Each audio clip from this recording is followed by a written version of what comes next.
Chers amis de Salon de Bonheur, salut, salut, salut, je vous souhaite bonne année pour ce premier numéro de l'année, et le troisième dans le parcours de notre magazine que Salon de Bonheur. La fois dernière, nous avons parlé sur la clé de bonheur, parce que nous avons dit que la bonheur a une clé et cette clé a un nom. Nous avons cité les noms de la clé en question. Et aujourd'hui, nous voulons parler de deux choses. La première, c'est comment utiliser la clé de bonheur. Et la deuxième, c'est la consommation au maximum de distincts bonheur. Parlons de premier point, la première des choses. Chers amis, je vais vous dire une chose. Tu es l'original du Seigneur. Tu n'as pas été créé pour vivre à l'ombre. Tu n'es pas une photocopie. Tu es la version originale selon la créature de Dieu. C'est que tu dois être un acteur. Il faut arriver à réaliser le rêve.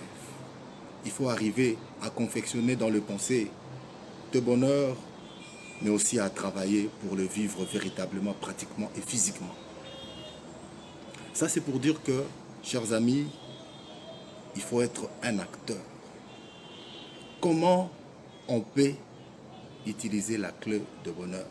Vous savez, avoir une clé, c'est un fait, et savoir utiliser la clé, c'est un autre fait. On peut avoir la clé, mais si on ne sait pas l'utiliser, on ne vivra pas le bonheur. Parce que le bonheur, nous avons dit, se trouve dans une grande concession où il y a la porte fermée à clé. La clé est à la portée de tous, il faut en avoir et ouvrir. Il faut savoir ouvrir cette porte-là. Cette clé-là te servira d'ouvrir la porte pour entrer là où il y a distinct bonheur. Cher ami, il faut savoir ouvrir la porte. Comment ouvrir cette porte? Il faut se connaître. Il faut savoir ce que l'on veut. Mais il faut espérer. Fermement, il faut avoir de l'espérance. Il faut croire à ce que vous faites.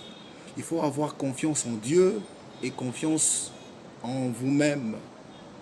Et cette foi-là, ferme, grandiose, inébranlable, le mettre en pratique, c'est la foi qui te permettra d'ouvrir la porte de la concession de bonheur. C'est cette foi-là qui te permettra d'ouvrir la porte de bonheur. La foi, pas théorique, la foi en action. C'est ce que je viens de dire, c'est-à-dire que vous pouvez confectionner dans le pensée le rêve, le bonheur. Si tu ne travailles pas dessus, ça ne sera que utopique, ça restera que dans le pensée. Mais maintenant, il faut le mettre en pratique pour le vivre. Il faut travailler. C'est ça la foi dont je parle. C'est ça l'espérance dont je parle. La pratique pour vivre réellement le bonheur que tu veux. La deuxième des choses, c'est que quand vous y arrivez à ouvrir la porte du bonheur de cette concession-là et que tu entres là dans les différentes pièces, beaucoup de pièces où se trouvent des distincts bonheurs, chers amis, il faut consommer au maximum le différent bonheur.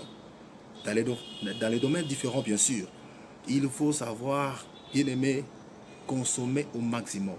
Vous savez, Dieu nous a créés d'une manière insatisfaite. On a toujours besoin d'eux. On a toujours voulu sur. Nous avons toujours voulu avoir. Mais personne ne peut avoir tout. Personne ne peut avoir tout. Mais on peut avoir beaucoup. Voilà pourquoi je dis, une fois que vous arrivez à ouvrir la porte du bonheur, une fois dans la concession à l'intérieur, sachez consommer beaucoup de bonheur. C'est-à-dire quoi? Si tu veux être heureux, vivre le bonheur de l'amitié, d'abord il faut être un ami excellent.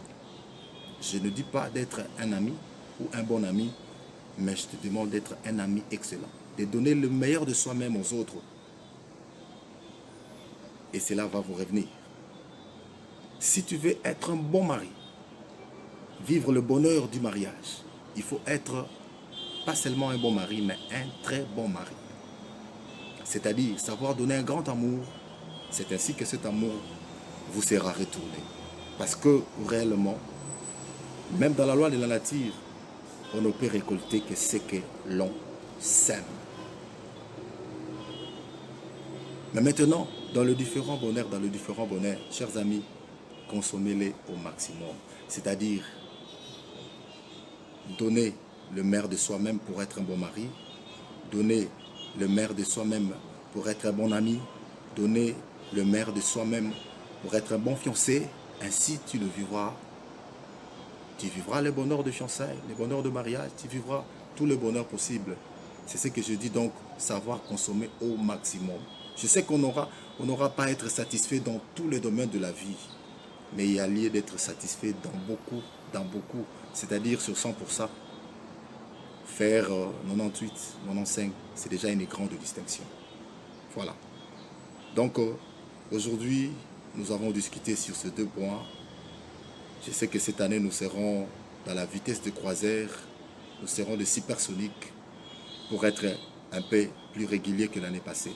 Je vous souhaite encore une fois de plus une heureuse année 2021, avec espoir de vous retrouver très prochainement. Je vous remercie comme je vous aime tant. Merci. Ciao.